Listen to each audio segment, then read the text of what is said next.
Olá! Hoje nós vamos falar a respeito de relacionamentos eficientes. Quem sou eu? Eu sou Lúcia Lázaro, eu sou formada em administração pelo IMES de São Caetano, eu tenho pós-graduação em psicologia, MBA pelo IBMEC, que é a atual INSPER, e uma pós em neurociências que eu estou cursando ainda pelo Mackenzie. Eu gosto muito desse poema do Fernando Pessoa porque leva a gente a refletir a respeito de nós e do outro. Como é por dentro outra pessoa? Quem é que o saberá sonhar? A alma de outrem é outro universo com que não há comunicação possível, com que não há verdadeiro entendimento. Nada sabemos da alma senão da nossa. As dos outros são olhares, são gestos, são palavras, com a suposição de qualquer semelhança no fundo. Fernando Pessoa.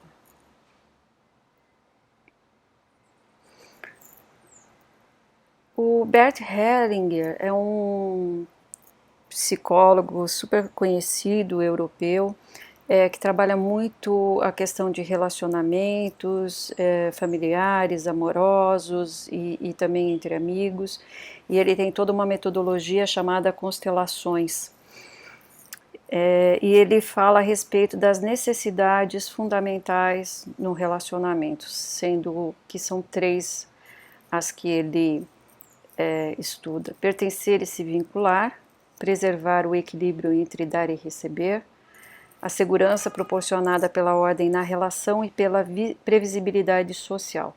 Quer dizer, existe uma ordem na relação, e essa ordem ela é definida pelo previsível da sociedade. Então, por exemplo, se é uma relação de trabalho e o meu relacionamento é com o meu superior, existe uma hierarquia definida. E assim isso se dá também nas famílias, nas escolas, nas comunidades e nas igrejas. Os critérios utilizados para o relacionamento são estabelecidos pela consciência social e que estão vinculados aos valores do grupo ao qual pertencemos. Ou seja, existem valores que são definidos dentro da comunidade, ou dentro da igreja, ou dentro da organização, e nós comungamos desses valores, e são esses valores que fazem com que a gente tenha os critérios de pertencimento àquele grupo e àqueles relacionamentos. Quando o contexto social muda, nossa consciência social também nos faz mudar para nos proteger nas novas circunstâncias.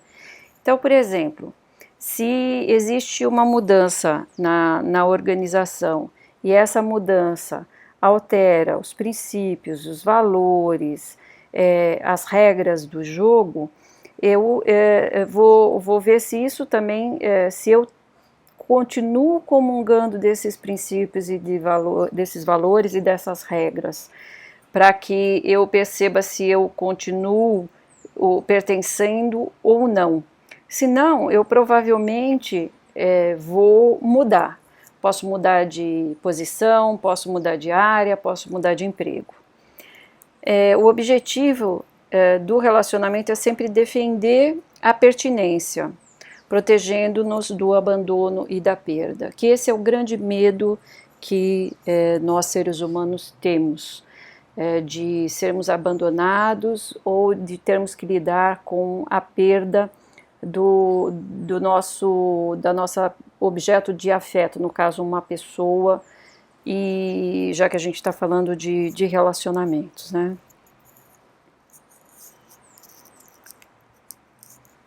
Do ponto de vista do Gary Goldshiner e da Jost Elfers, o relacionamento ele se dá na interseção entre dois indivíduos. Então é como se formasse dentro dessa intersecção uma terceira parte, e é essa terceira parte que é a relação que nós vamos olhar agora. O ser humano ele necessita do outro para poder mostrar quem ele é, para poder mostrar tudo aquilo que ele conquistou na vida dele, Se ele tem um carro novo, de último modelo, se ele tem uma casa nova, ele quer mostrar para os amigos, ele quer mostrar para a família. E também ele não quer ficar sozinho, porque muitas vezes numa situação, numa fase difícil, ou de tristeza, ou de crise, ele precisa de um ombro amigo. Então, quando ele está fragilizado, ele precisa ter alguém com quem contar. Todos nós necessitamos de um parceiro, de uma parceira, para quem nós sejamos importantes, nós tenhamos relevância e com quem a gente possa trocar ideias, compartilhar as experiências, os sentimentos e etc. Muitas vezes a gente já tem trabalhado em consultoria e com liderança, a gente já viu a questão de como a situação de um executivo que está num cargo de muito poder ou num status muito alto, como ele se sente sozinho no dia a dia do trabalho dele, porque muitas vezes ele tem uma série de informações que são passadas para ele e que ele não pode compartilhar, que ele tem que manter como sigilosas e confidenciais, e ao mesmo tempo, como é difícil você ter um par que entenda tudo aquilo que você está passando, as suas emoções, os seus sentimentos, as suas aflições. Então, o empreendedorismo também tem um pouco esse lado da solidão. E essas pessoas estão sempre em busca de parceiros que possam compreender aquilo que elas estão passando, aquilo que elas estão vivenciando no dia a dia e as dificuldades que estão sendo atravessadas ou mesmo as decisões que precisam ser tomadas. Poucas pessoas significativas são escolhidas por nós. Na grande maioria das vezes, as pessoas dos nossos relacionamentos, elas são trazidas pelas circunstâncias da vida. É o caso, por exemplo, quando a gente já nasce dentro de uma família, temos um pai, uma mãe, muitas vezes já temos irmãos, ou então a gente vai trabalhar num lugar novo, então a gente tem os colegas de trabalho, ou a gente vai para uma escola e tem os colegas de classe com quem você tem que conviver, tem que estabelecer vínculos e relacionamentos para poder ser bem sucedido, para poder também não se sentir só, nem abandonado, nem não pertencente. É a natureza do relacionamento que dá significância, e essa significância como que cria um campo, uma sinergia, e que é onde existe a terceira parte.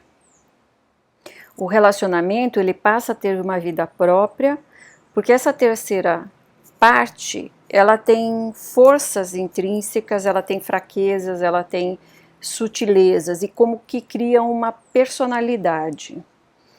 Muitas vezes nós nos sentimos atraídos não pelo outro, mas pelo relacionamento que se forma pela troca de energias. É essa sinergia, esse campo que cria essa terceira parte, que é a relação, muitas vezes que nos mantém num relacionamento. Não é só mais eu nem a outra pessoa. A gente vê muito isso em casamentos de longa data, de longa duração. Por quê? Porque é o conjunto do todo que nós formamos como família que é o atrativo da coisa. Um relacionamento ele pode ser muito mais forte do que qualquer uma das partes que o formam, ou bem maior do que a soma das duas pessoas. Aqui tem um dizer do Lao Tse, do Tao Te Ching, que é o Tao gerou o 1 gerou o 2 gerou o 3 e o 3 gerou as 10.000 coisas. Só para a gente entender como essa terceira parte, ela pode realmente florescer, enriquecer e se subdividir em milhares de coisas. Tudo por conta de um relacionamento.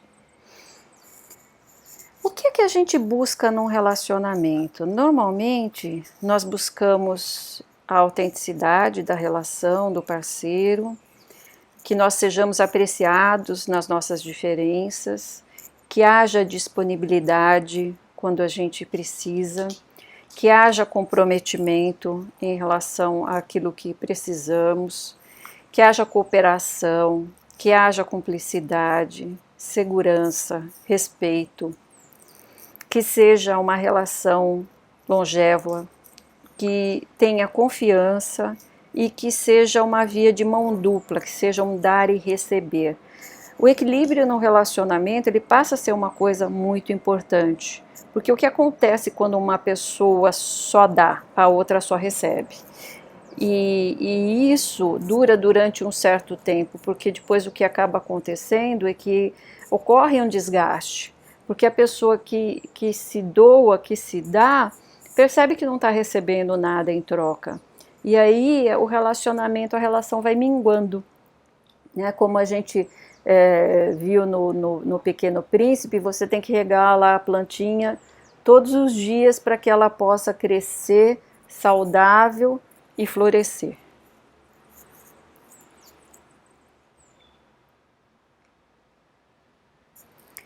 Eu vou pedir então que você pegue agora um caderno e uma caneta, ou uma folha e uma caneta. Nós vamos fazer um exercício. Eu vou te dar uns segundinhos para você pegar a caneta e o papel.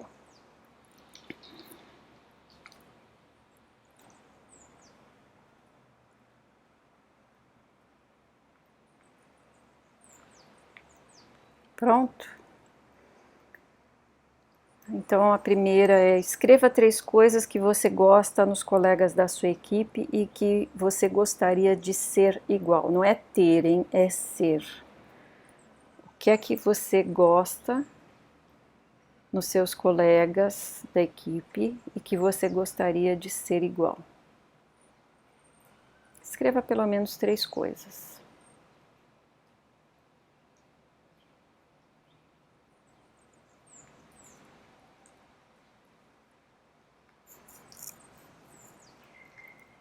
Escreva 2 qualidades de uma pessoa que você conheceu há pouco tempo, mas que parece ter conhecido por toda a vida.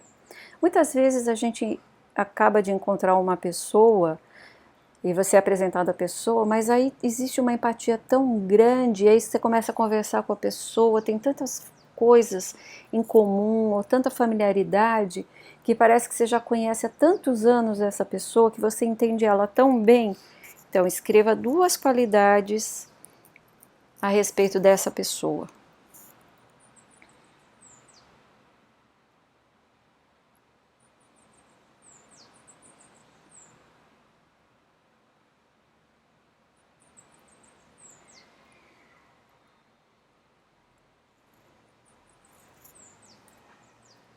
E a terceira, escreva 3 coisas que você detesta em colegas da sua equipe e que, se você pudesse, você mudaria. Aproveita para escrever aquelas 3 coisas que pegam, que te incomodam, que quando acontece você fica remoendo, fica o dia inteiro naquela coisa. Detesta de detestar mesmo.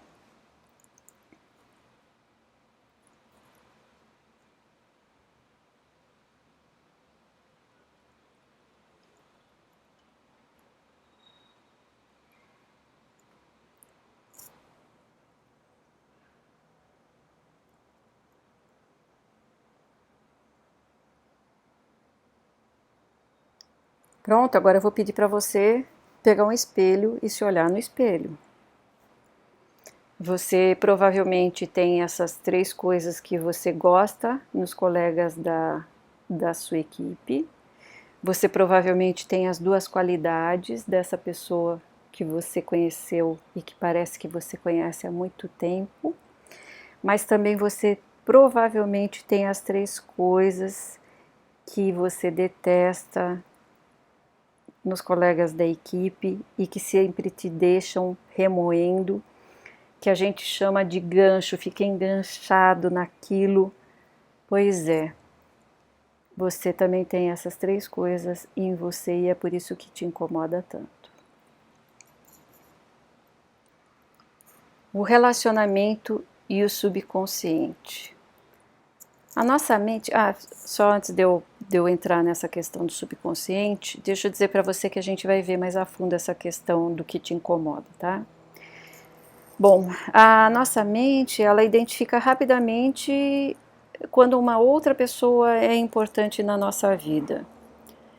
Num nível muito sutil, ela sabe aquilo que a gente precisa e identifica a pessoa com o potencial para esse tipo de relacionamento, nos levando a cruzar muitas vezes os olhos com os olhos da pessoa em questão, mesmo que ela esteja do outro lado da sala. Então vou trazer um exemplo muito interessante. Teve uma época que eu viajava muito como consultora e eu tive um sonho com uma pessoa e no meu sonho essa pessoa passou a ser muito significativa. E eu estava então no aeroporto indo pegar o avião e eu cruzo com essa pessoa no aeroporto, indo para o portão de embarque.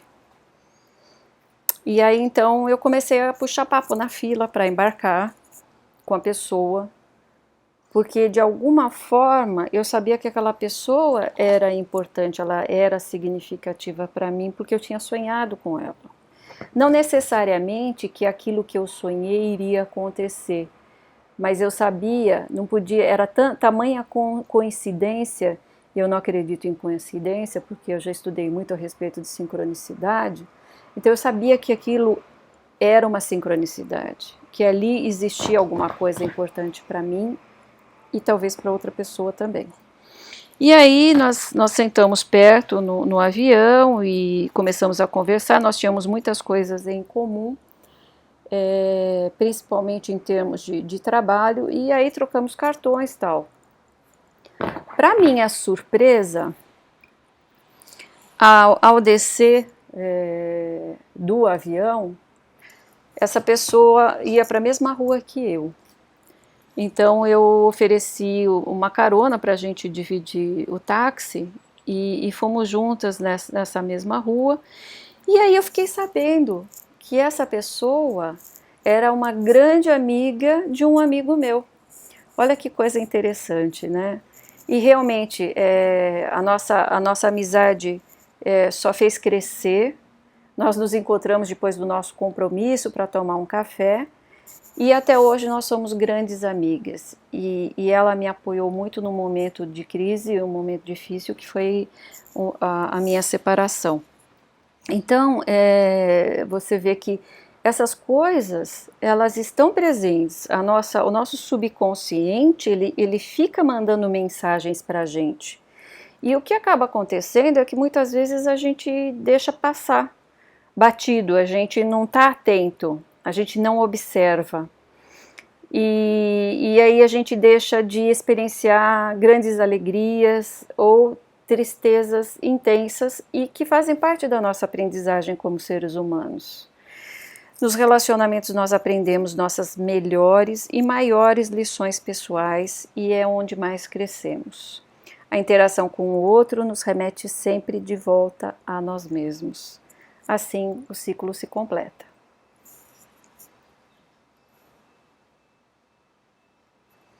Vamos ver agora como é que se dá a base do relacionamento no nosso cérebro. O nosso cérebro, ele é muito danadinho, porque assim, a hora que a gente encontra uma pessoa, aí o meu cérebro já começa, né? Alguém vai ser apresentado a mim. E aí o meu cérebro já começa, olha como a pessoa se veste, olha como a pessoa anda, como a pessoa fala, como ela aperta a minha mão. Só que em vez dele capturar todos esses dados para preencher uma fotografia em branco, o que o danadinho do cérebro faz? Ele vai lá na caixinha de arquivos e pensa assim, ela aperta a minha mão, ou ele aperta a minha mão, que nem o João. Ele se veste igual o Nelson. Mas ele caminha parecido com o Pedro. E esse jeitinho, então, dele menear a cabeça parece com o do Pedro. Olha só que coisa interessante. Isso tudo acontece em milésimos de segundo. O cérebro faz essa fotografia assim, em milésimos de segundo. Então não é que você está conhecendo a pessoa pela primeira vez e está recebendo esses dados. O cérebro está registrando uma fotografia em cima de algumas coisas já existentes na fotografia, que ele buscou do arquivo de registro do passado. Então, o que eu percebo em relação a essa pessoa, se eu tenho uma empatia por essa pessoa, provavelmente é porque eu tenho empatia pelo Pedro, porque ele me lembrou muito do Pedro. Ou então, se eu tenho o pé atrás com essa pessoa e sinto alguma coisa que me deixa insegura em relação a ela, é porque me lembrou o João e eu tive uma experiência ruim com o João. Ou então, num ponto um pouco pior ainda, eu de cara, meu santo não bate com o da pessoa. E aí é uma antipatia. E as pessoas brincam, dizem que é uma questão de química, né? E, na verdade não é uma questão de química, é uma questão de decodificação dos sentidos, né? Porque o cérebro ele captura esses sinais que vêm da visão, da audição, do paladar e do tato, e captura isso tudo e decodifica criando essa imagem para a gente. Então é importante a gente observar que o pobre coitado que está sendo apresentado agora, nesse caso da antipatia, ele não tem nem como, né? Ele nem abriu a boca ainda, ele mal me cumprimentou, mas eu já tenho um preconceito em relação a ele. Eu já tenho um pré-julgamento que foi formulado pelo meu cérebro e que eu não estou consciente disso. Olha isso aqui é muito importante, eu vou repetir. Eu não estou consciente disto, mas eu de cara já estou com antipatia por essa pessoa. Já aconteceu isso com vocês? Comigo já aconteceu trilhões de vezes. É o caso da empatia, é o caso do pé atrás, é o caso da antipatia. E aí eu pergunto para você, que chance essa pessoa tem de ser bem-sucedida num relacionamento comigo? Muito pouca, não é? A não ser que eu esteja consciente, quebre esse pré-julgamento, quebre esse preconceito e dê para a pessoa a chance dela se mostrar, dela falar, dela se colocar e dela me explicar que veio.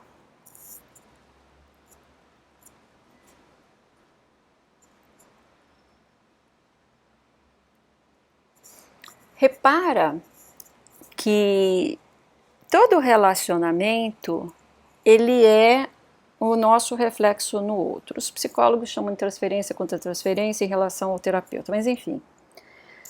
A gente projeta no outro aquilo que a gente quer e aquilo que a gente não quer também. Mas eu identifico no outro, eu vejo no outro e eu aprendo via o outro, via o reflexo. Só que eu estou aprendendo a respeito de mim mesmo, no outro. O que eu enxergo no outro, o que eu percebo no outro, muitas vezes é inconsciente para mim, é um ponto cego meu, está na sombra, é inconsciente, ok? E é por isso que os relacionamentos são de grande valor e de grande aprendizagem.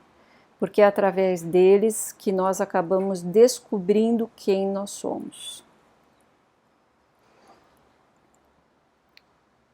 Muitas vezes a gente se pergunta por que uma pessoa me incomoda tanto ou por que eu gosto tanto daquela pessoa.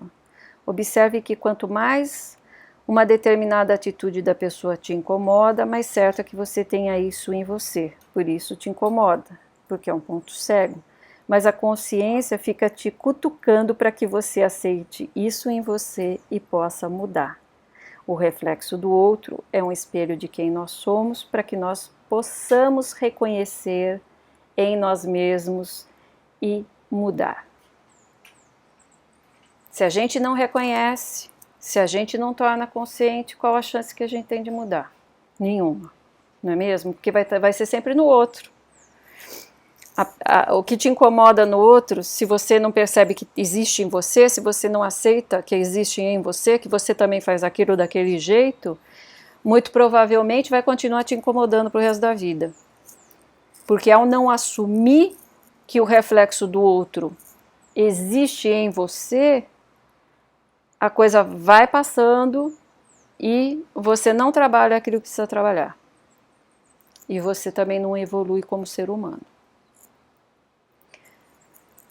A outra pergunta que eu tenho para fazer para você observar em você mesmo é o que você está refletindo para o outro. Você chega com cara de maus amigos, com cara de quem comeu e não gostou, ou você chega alegre, ou você cumprimenta bem-humorado, ou você está de bem com a vida. Essa forma como você chega no outro, que causa a primeira impressão, é muito importante. Porque às vezes você não tem chance de causar uma segunda boa impressão. Então, olha de que forma você está refletindo no outro. Olha de que forma você se aproxima do outro, para que você também seja recebido de uma outra forma. Para que você possa ser acolhido e ter também uma apresentação do outro lado, causando uma impressão sem tanto pré-julgamento, sem tanto preconceito, que faça com que haja uma evitação do relacionamento nos dois lados. Aproveitando aqui que eu estou olhando essa carinha de quem comeu e não gostou, todos nós temos o nosso dia de mau humor, não é verdade? Tem dia que a gente levanta realmente da pá virada e não quer conversar com ninguém. Então, quando isso acontecer com você e você chega no trabalho com esse mau humor abençoado, você só fala assim, me dá um tempo, eu vou melhorar, me deixa quietinho. As pessoas vão entender, porque todo mundo já viveu isso, todo mundo já teve seu dia de mau humor, não é verdade? E depois daqui um tempinho passa e aí você já está bem de novo, já está brincando, já está de novo em harmonia com a vida. Construir um bom relacionamento é trabalhar o que existe. Depende muito da manutenção de um saudável equilíbrio entre o ego do indivíduo e o espírito de grupo, entre o egoísmo e a entrega. Eu já coloquei alguns vídeos falando a respeito de como a mente funciona e de como ela e o ego têm um pacto de autoproteção.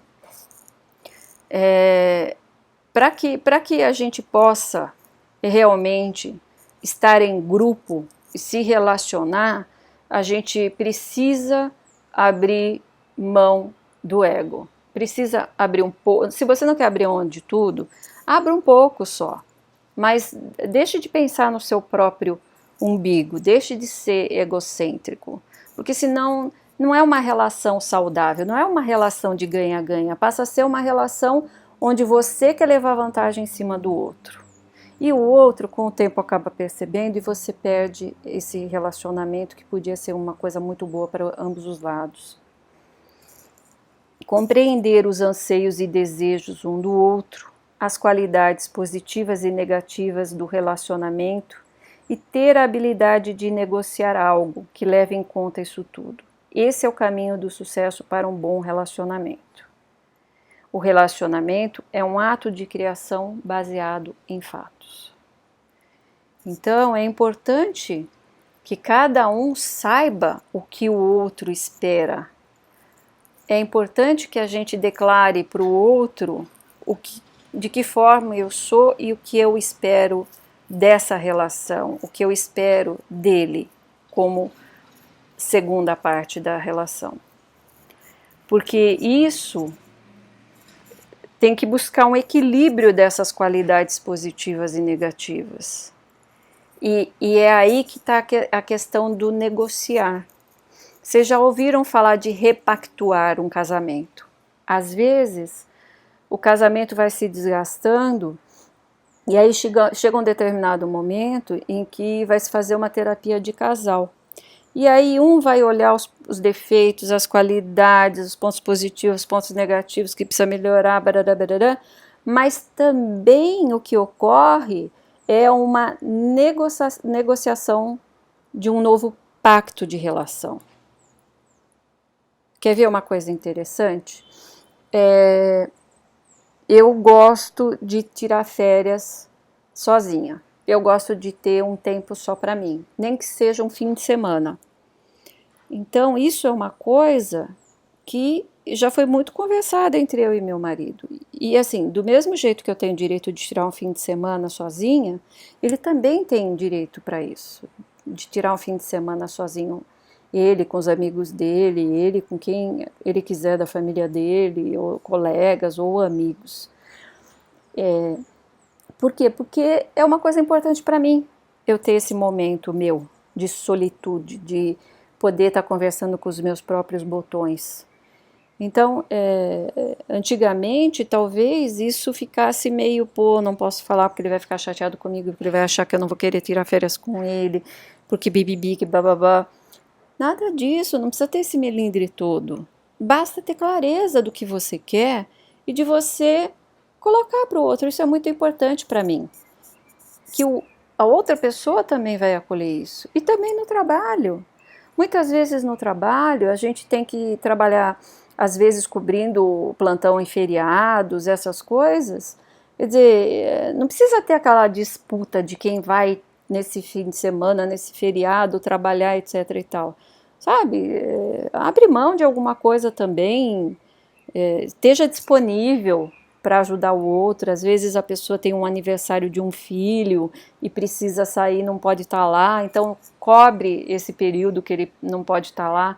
São essas pequenas coisas que fazem com que os relacionamentos cresçam, se tornem excelentes e se tornem eficientes. O grande problema é quando a gente tem medo de dizer para o outro aquilo que a gente precisa, aquilo que a gente quer para a gente estar bem. E, do mesmo jeito, a outra pessoa também pode ter esse medo, pode ter esse receio de magoar, de melindrar e acaba também não falando. E o que não é dito, o que não é negociado, acaba meio que gerando um desgaste que fica debaixo do tapete. Então vamos pegar isso, vamos pôr em cima da mesa e vamos negociar. Combinado? Eu espero então que você observe que o relacionamento é um ato de criação entre duas pessoas, baseado em fatos.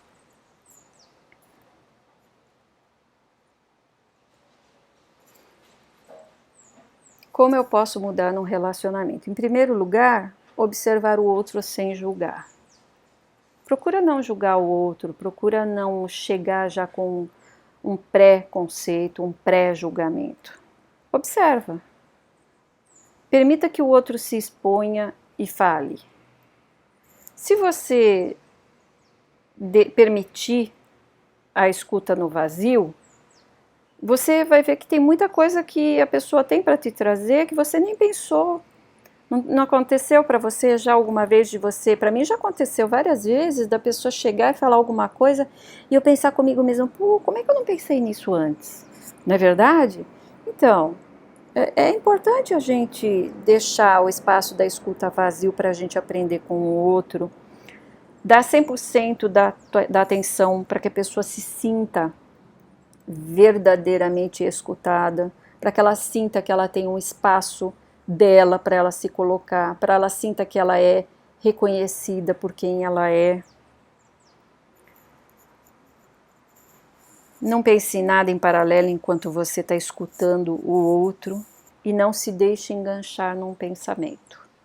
Às vezes a pessoa começa a contar alguma coisa ou falar alguma coisa e blum, passa um pensamento e a gente fica enganchado lá no pensamento e vai longe. Não.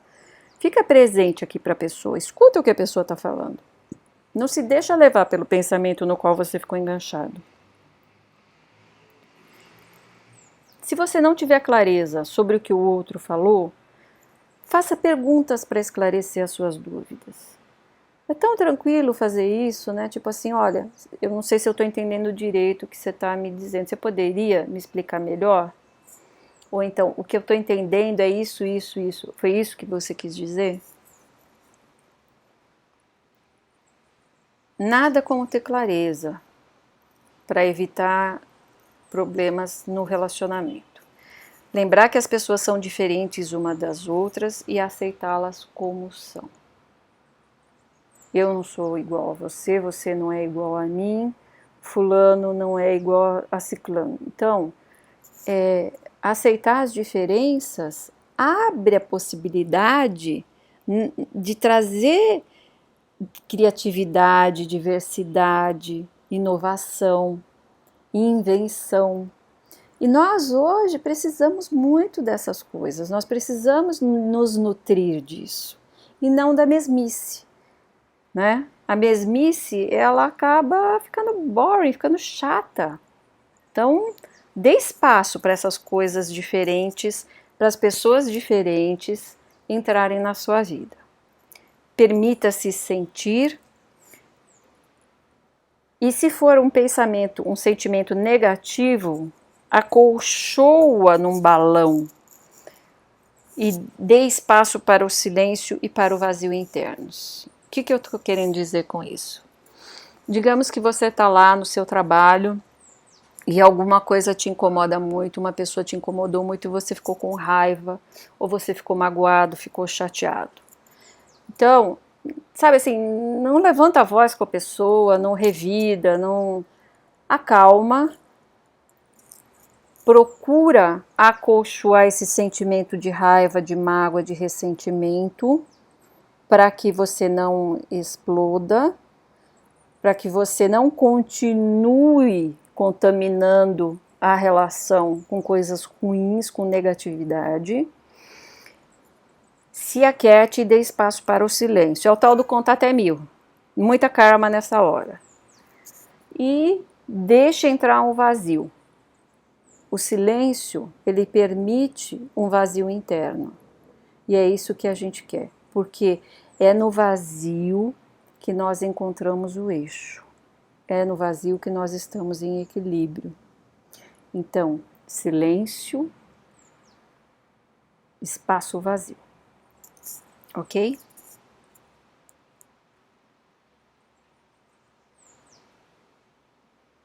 Bom, as indicações para leitura. Eu falei do Bert Hellinger, ele tem A Simetria Oculta do Amor, que fala dos relacionamentos, não só de relacionamentos afetivos, mas entre familiares, entre amigos e etc.